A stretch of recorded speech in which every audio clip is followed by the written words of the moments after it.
ஆண்டவராகிய இயேசு கிறிஸ்துவின் நாமத்தினாலே உங்களை வாழ்த்துகிறேன். புதுப்பித்தல் முதல் வாரம். திராட்சை கொடி.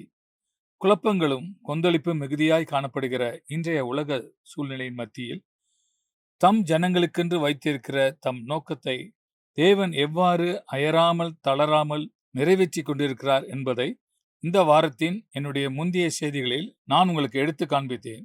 அவருடைய நோக்கத்தை ஒரு வார்த்தையில் தொகுத்து சொல்லிவிடலாம். அது புதுப்பித்தல் என்ற வார்த்தையாகும். தீர்க்கதரிசன அடையாளங்களை கொண்டிருக்கிற யோவேல் புஸ்தகத்திலே அத்திமரமாகிய இஸ்ரவேலுக்கும் திராட்சை கொடியாகிய சபைக்கும் இது எவ்வாறு பொருந்தும் என்று நாம் பார்த்திருக்கிறோம். என்னுடைய நேற்றைய செய்தியில் அத்திமரத்தின் அடையாளமாகிய இஸ்ரவேலின் புதுப்பித்தல் இந்த நூற்றாண்டின் ஆரம்பத்தில் எவ்வாறு தொடர்ந்து நடந்து வருகிறது என்பதை வெளியே வரலாற்றில் நடந்த முக்கியமான சம்பவங்களை கொண்டு நான் உங்களுக்கு காண்பித்தேன். வரலாற்று உண்மைகளையும் அந்த வருடங்களையும் கூட நான் சொன்னேன். இன்று நான் உங்களிடம் இன்னொரு மரமாகிய திராட்சை கொடியை குறித்து பேசப்போகிறேன். திராட்சை கொடி சபைக்கு அடையாளமாக இருக்கிறது. கிட்டத்தட்ட இதே காலகட்டத்தில் இஸ்ரவேலின் புதுப்பித்தலுக்கு இணையாக சபையின் புதுப்பித்தலும் எவ்வாறு நடந்து கொண்டிருக்கிறது என்பதை நான் உங்களுக்கு காண்பிக்கப் போகிறேன். இப்பொழுது நாம் திரும்பவும் யோவேல் புஸ்தகத்துக்கு செல்வோம். சபையின் புதுப்பித்தலை குறித்து ஒரு தீர்க்கதரிசன முன்னோட்டத்தை அங்கே பார்ப்போம். ஒன்றை நினைவில் வைத்துக் கொள்ளுங்கள். இந்த காலத்தின் முடிவில் தம்முடைய ஜனங்களுக்காக தேவன் செய்ய போகிறவர்களை குறித்து யோவேலின் தீர்க்க தரிசனத்தில் ஒட்டுமொத்தமாக தொகுத்து சொல்லப்பட்டிருக்கிறது. இதை நாம் மறக்க கூடாது. முதலில் ஒரு வரலாற்று உண்மையை நாம் மனதில் நிலைநிறுத்திக் கொள்ள வேண்டும். சபையானது முதலில் பெந்தேகோஸ்தே நாளில்தான் முழு உருவம் எடுத்து இதை எல்லா வரலாற்று அறிஞர்களும் இறையியல் வல்லுநர்களும் ஏற்றுக்கொள்வார்கள் என்று தான் நான் நினைக்கிறேன். பெந்தேகோஸ்தே நாளில் பரிசுத்த ஆவியானவர் ஊற்றப்பட்டதன் மூலமாகத்தான் சபை உருவானது. இதை குறித்து கேள்வி எழுப்பப்பட்ட உடனே தேவனுடைய மற்றும் சபையினுடைய பிரதிநிதியாய் பேதுரு யோவேல் தீர்க்கதரிசியின் புஸ்தகத்திலிருந்து வசனங்களை மேற்கோள் காண்பித்து பேசினான். இதைத்தான் நாம் அப்போஸ்தலர் நடபடிகள் 2ஆம் அதிகாரம் 16-17 வசனங்களில் வாசிக்கிறோம்.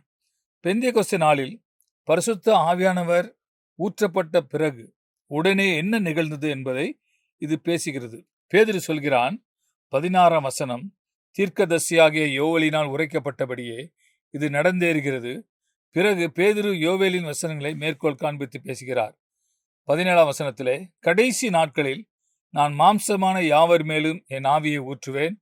அப்பொழுது உங்கள் குமாரரும் உங்கள் குமாரத்தியர்களும் தீர்க்க தரிசனம் சொல்வார்கள். உங்கள் வாலிபர் தரிசனங்களை அடைவார்கள்.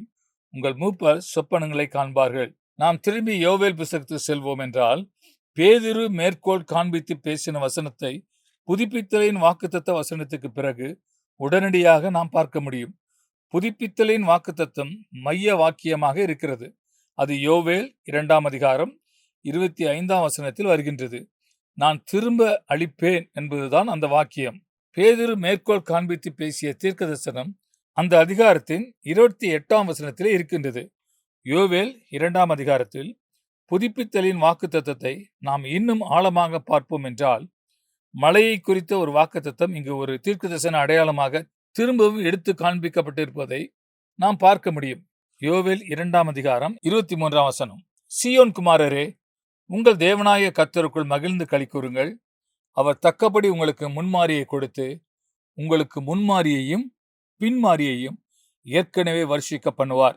ஏற்கனவே என்ற வார்த்தை வருகின்ற இடத்தில் ஆங்கில கிங் ஜேம்ஸ் மொழிபெயர்ப்பில் முதல் மாதத்தில் என்று வருகின்றது. அதுதான் சரி என்று நான் நினைக்கிறேன். எனவே உங்களுக்கு முன்மாரியையும் முதல் மாதத்தில் பின்மாரியையும் வருஷிக்க பண்ணுவார் என்பதே சரியாயிருக்கும். காரணம், உண்மையாய் என்ன நடக்கிறது என்று பார்த்தால், இஸ்ரவேல் தேசத்தில் பின்மாரி என்பது வழக்கமாக முதல் மாதமாகிய பஸ்கா மாதத்தில் பெய்யும். அது ஏப்ரல் மாதமாகும். ஆனால் தேவன் இந்த புதுப்பித்தலின் கிரியையில் முன்மாரி பின்மாரி என்ற 2 முக்கியமான பெரிய மழையையும் தம்முடைய ஜனங்களுக்கு கொடுப்பேன் என்று தம்மையே உறுதியாக ஒப்புக் கொடுத்திருக்கிறார் என்று நாம் பார்க்கிறோம். பரிசுத்த ஆவியானவர் ஊற்றப்படுவதை குறித்த வாக்குத்தத்தத்துக்கு பிறகு உடனடியாக இது வருகிறது. பேதுரு யோவேலில் இருந்து இதைத்தான் மேற்கோள் காண்பித்து பேசினார். யோவேல் 2ஆம் அதிகாரம் 28ஆம் வசனம் சொல்கிறது, அதற்கு பின்பு நான் மாம்சமான யாவர் மேலும் என் ஆவியை ஊற்றுவேன். அப்பொழுது உங்கள் குமாரரும் உங்கள் குமாரத்திகளும் தீர்க்க தரிசனம் சொல்வார்கள். உங்கள் மூப்பர் சொப்பனங்களையும் உங்கள் வாலிபர் தீர்க்க தரிசனங்களையும் காண்பார்கள். தேவனே இதை சொல்கிறார். ஆக இந்த எல்லா வேத வசனங்களையும் ஒன்றாய் சேர்த்து பார்க்கும்போது 3 முக்கியமான முடிவுகளுக்கு நேராக நாம் நடத்தப்படுகிறோம். முதலில், பெருமழை என்பது தேவனுடைய ஆவியானவர் ஊற்றப்படுவதற்கான ஒரு தீர்க்க தரிசன அடையாளமாக இருக்கிறது. இரண்டாவதாக, ஆவியானவர் ஊற்றப்படுதல் என்பது புதுப்பித்தலின் கிரியையில் நடக்கின்ற அத்தியாவசியமான ஒன்றாய் இருக்கிறது. பரிசுத்த ஆவியானவர் தான் சபையை உருவாக்கி கொண்டு வந்தார். பரிசுத்த ஆவியானவர் தான் சபையை தொடர்ந்து தொய்வில்லாமல் இயங்க செய்து கொண்டிருக்கிறார் என்றால், இப்பொழுது சபைக்கு புதுப்பித்தலும் தேவைப்படுகிறது எனும்போது அதையும் பரிசுத்த ஆவியானவர் தானே செய்தாக வேண்டும். அதுதானே சரியாக இருக்கும். மூன்றாவது முடிவு, இஸ்ரவேலின் வானிலையில் முன்மழை பின்மழை இருந்தது போல சபையின் 2 முக்கியமான ஊற்றப்படுதல்களிலும் பரிசுத்த ஆவியானவர் தான் மழையாய் பொழியப்படுவார் அல்லது ஊற்றப்படுவார். சபையின் வரலாற்றிலும் நாட்களிலும் இன்று சபையிலும் தேவனுடைய ஆவியானவர் கிரியை செய்கிற விதத்தை முழுமையாக புரிந்து கொள்ள வேண்டும் என்றால், இஸ்ரவேலில் மழை பெய்கிற மாதிரியை நாம் புரிந்து கொள்ள வேண்டும். காரணம், மழை என்பது பரிசுத்த ஆவியானவரின் அடையாளமாக இருக்கிறது. இஸ்ரவேலில் மழை பொழிகின்ற விதம் சபையில் பரிசுத்த ஆவியானவரின் அசைவாடுதலை சுட்டி காண்பிக்கிறது. இஸ்ரவேலில் 2 முக்கியமான பருவ காலநிலைகள் இருக்கின்றன. வெப்பமான வறண்ட காலநிலை, இன்னொன்று குளிர்ந்த பெரும்பாலும் ஈரமான காலநிலை. இது முழுவதும் ஈரமாக இருக்காது. வெப்பமான வறண்ட வானிலை வழக்கமாக முதல் மாதத்தில் ஆரம்பிக்கிறது. அது ஏப்ரல் மாதத்தில் ஆரம்பித்து அக்டோபர் அல்லது நவம்பர் வரை நீடிக்கிறது. பெரும்பாலான நேரங்களிலே ஏப்ரல் முதல் நவம்பர் வரை இஸ்ரவேலில் மழை என்பதே இருக்காது. இதை பார்க்க வேண்டியது மிகவும் முக்கியம். குளிர்காலம் என்பது வழக்கமாக நவம்பரில் ஆரம்பித்து மார்ச் வரை செல்லும். வறண்ட காலத்தின் முடிவில் குளிர்காலத்தின் ஆரம்பத்தில் முன்மழை பெய்கிறது. இது குளிர்காலத்தை ஆரம்பித்து வைக்கிற மழையாகும். இது வழக்கமாக நவம்பரில் பெய்யும். வறண்ட காலத்தின் முடிவிலே தேவனுடைய பொருளாதாரத்தில் இந்த மழையின் நோக்கம் மண்ணை மென்மையாக்குவதன் மூலம் விவசாய வேலையை புத்தம் புதிதாய் தொடங்கும்படியே ஆகும். பிறகு குளிர்கால மாதங்கள் வருகின்றன. குளிர்கால மாதங்களிலே மழை பெய்யும். ஆனால் அதை கவனிக்க முடியாது. இங்கு கொஞ்சம் அங்கு கொஞ்சம் என இடையிடையிலே பெய்யும். குளிர்கால மாதங்களிலே வழக்கமாக தேசமெங்கும் மழை, பெருமழை என்றெல்லாம் இருக்காது. பிறகு பின்மழை என்பது முதல் மாதமாகிய ஏப்ரலை ஒட்டி பெய்கின்றது. அது ஈரமான குளிர்காலத்தின் முடிவை குறிக்கின்றது. இது வறண்ட காலநிலையின் ஆரம்பத்தை குறிக்கின்றது. அந்த முழு வருடத்திற்கும் சேர்த்து கனமழையாய் பெருமழையாய் அது பெய்கின்றது. இது தேசமெங்கும் பெருமழையாய் ஊற்றுகின்றது. தேவனுடைய பொருளாதாரத்தில் இதன் நோக்கம் விதைக்கப்பட்ட விதையை முளைவிடச் செய்து அறுவடையை சாத்தியமாக்குவதே ஆகும். இப்பொழுது நாம் இதை சபை வரலாற்றோடு எளிமையாகவும் மிக சுருக்கமாகவும் பொருத்தி பார்ப்போம். சபை வரலாற்றிலே பரிசுத்த ஆவியானவரின் அசைவாடுதல் மற்றும் அவருடைய கிரியை என்பது இஸ்ரவேல் தேசத்தில் மழை எப்பொழுது எவ்வாறு பெய்ய வேண்டும் என்று தேவன் முன்குறித்திருக்கிறாரோ அதற்கு ஒத்திருக்கிறது என்று தான் நாம் விசுவாசிக்கின்றேன். முதலில் முன்மழை என்பது குளிர்காலத்தின் ஆரம்பத்தில் பெய்கின்றது.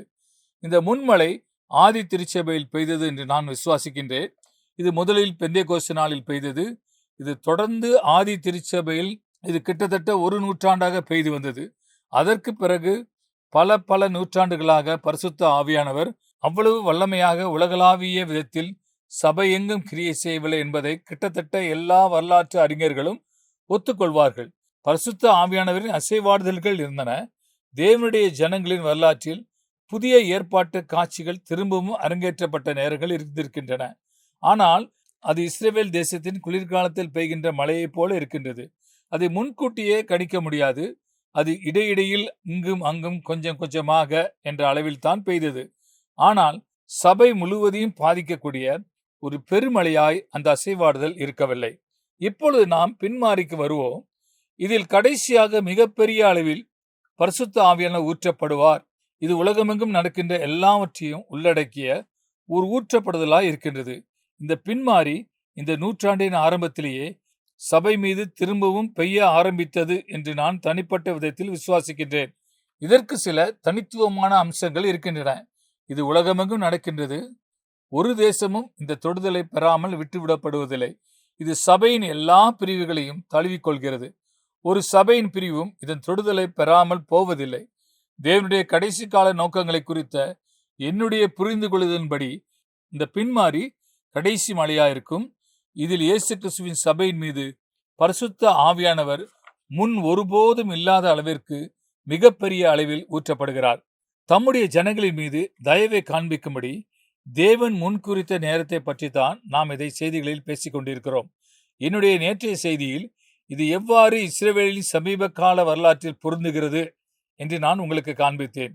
இப்பொழுது நடக்கின்ற இஸ்ரவேலின் புதுப்பித்தல் இந்த நூற்றாண்டின் ஆரம்பத்தில் எவ்வாறு தொடங்கியது என்று நான் உங்களுக்கு காண்பித்தேன். அது ஒருவேளை 1897 அல்லது அதை ஒட்டிய காலகட்டத்தில் தொடங்கியிருக்கலாம். இந்த நூற்றாண்டு முழுவதிலும் இஸ்ரவேலின் வரலாற்றில் புதுப்பித்தலின் கிரியை எவ்வாறு படிப்படியாக நிகழ்ந்தது என்பதையும் நான் உங்களுக்கு காண்பித்தேன். 1948, 1967 போன்ற சில முக்கியமான வருடங்களையும் நான் சுட்டி காண்பித்தேன். மனுஷ வரலாற்றில் இந்த முடிவு காலகட்டத்தில் தேவனுடைய பூரணமான தீர்க்கதரிசன முன்னோட்டத்தை நீங்கள் பார்க்க முடியும். தேவனுடைய 2 உடன்படிக்கை ஜனங்களாகிய, அதாவது அத்திமரமாகிய இஸ்ரவேலுக்கும் திராட்சை கொடியாகிய சபைக்கும் புதுப்பித்தலை குறித்த வாக்குத்தத்தம் கொடுக்கப்பட்டிருக்கிறது. புதுப்பித்தலுக்கென்று ஒரு நேரமும் முன்குறிக்கப்பட்டிருக்கிறது. மனுஷ வரலாற்றிலே இஸ்ரவேலை மறுபடியும் மீட்க வேண்டும் என்ற தேவனுடைய நோக்கம் வெளிப்படையாய் வெளிப்படுகிற அதே நேரத்தில் தான் பின்மாரிக்கான தேவனுடைய நேரம் வந்திருக்கிறது என்பதை குறித்த அடையாளங்களும் முக்கியத்துவம் வாய்ந்த விதத்தில் வெளிப்பட்டிருக்கின்றன. இந்த பின்மாரி மலை உலகமெங்கும் கடைசியாக மிகப்பெரிய அளவில் சபையின் மீது பரிசுத்த ஆவியானவர் ஊற்றப்படுகிற ஒரு நிகழ்வாக இருக்கிறது. ஆமென்.